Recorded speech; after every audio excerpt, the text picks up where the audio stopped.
ನಮಸ್ಕಾರ ಸ್ನೇಹಿತರೆ, ಆಷಾಢ ಮಾಸ ಬಂದರೆ ಸಾಕು, ಈ ತಿಂಗಳಲ್ಲಿ ಮದುವೆ ಮಾಡಬಾರದು, ಗೃಹಪ್ರವೇಶ ಬೇಡ, ಇದು ಶೂನ್ಯ ಮಾಸ ಎಂಬ ಮಾತುಗಳನ್ನು ನಾವು ಆಗಾಗ ಕೇಳುತ್ತೇವೆ. ಆದರೆ ಆಷಾಢ ಮಾಸವನ್ನು ನಿಜವಾಗಿಯೂ ಅಶುಭ ಎಂದು ಏಕೆ ಕರೆಯುತ್ತಾರೆ? ಅಥವಾ ಇದರ ಹಿಂದೆ ಆಳವಾದ ಆಧ್ಯಾತ್ಮಿಕ, ಸಾಂಸ್ಕೃತಿಕ ಹಾಗೂ ಕೃಷಿಗೆ ಸಂಬಂಧಿಸಿದ ಕಾರಣಗಳಿವೆಯೇ? ಇಂದಿನ ವಿಡಿಯೋದಲ್ಲಿ ಆಷಾಢ ಮಾಸದ ನಿಜವಾದ ಮಹತ್ವವನ್ನು ಸರಳವಾಗಿ ತಿಳಿದುಕೊಳ್ಳೋಣ. ಹಿಂದೂ ಚಂದ್ರಮಾನ ಪಂಚಾಂಗದ ಪ್ರಕಾರ ಆಷಾಢವು 4ನೇ ತಿಂಗಳು. ಈ ಮಾಸವನ್ನು ಭೌತಿಕ ಸುಖಗಳಿಗಿಂತ ಆಧ್ಯಾತ್ಮಿಕ ಸಾಧನೆಗೆ ಅತ್ಯಂತ ಪವಿತ್ರವಾದ ಸಮಯವೆಂದು ಪರಿಗಣಿಸಲಾಗುತ್ತದೆ. ಈ ಅವಧಿಯಲ್ಲಿ ಜಪತಪ, ಧ್ಯಾನ, ದೇವರ ನಮಸ್ಕರಣೆ, ವ್ರತ ಹಾಗೂ ಪೂಜೆಗೆ ವಿಶೇಷ ಮಹತ್ವವಿದೆ. ಮನಸ್ಸನ್ನು ಶಾಂತಗೊಳಿಸಿ ಆತ್ಮಶುದ್ಧಿಯ ಕಡೆಗೆ ಸಾಗಲು ಇದು ಅತ್ಯುತ್ತಮ ಕಾಲವೆಂದು ಶಾಸ್ತ್ರಗಳು ತಿಳಿಸುತ್ತವೆ.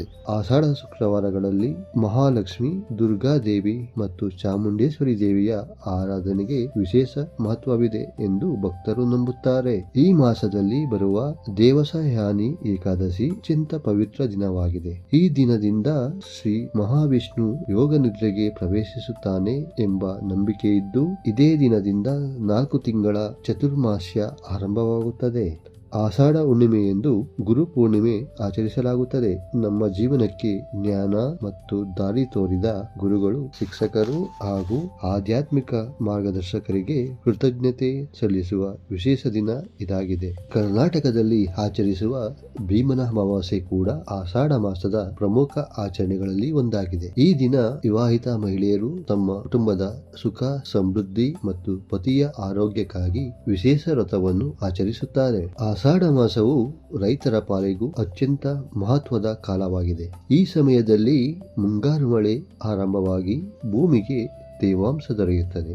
ರೈತರು ಹೊಲವನ್ನು ಉಳುಮೆ ಮಾಡಿ ಭತ್ತ, ರಾಗಿ, ಮೆಕ್ಕೆಜೋಳ, ತೊಗರಿ ಹಾಗೂ ಇತರೆ ಬೆಳೆಗಳ ಬಿತ್ತನೆಯನ್ನು ಆರಂಭಿಸುತ್ತಾರೆ. ಆಷಾಢದಲ್ಲಿ ಸುರಿಯುವ ಉತ್ತಮ ಮಳೆಯೇ ಇಡೀ ವರ್ಷದ ಕೃಷಿ ಯಶಸ್ಸಿಗೆ ಭದ್ರ ಬುನಾದಿ ಆಗುತ್ತದೆ. ಆದ್ದರಿಂದ ಈ ಮಾಸವನ್ನು ರೈತರು ಆಶಾಭರವಿನ ಆರಂಭವೆಂದು ಪರಿಗಣಿಸುತ್ತಾರೆ.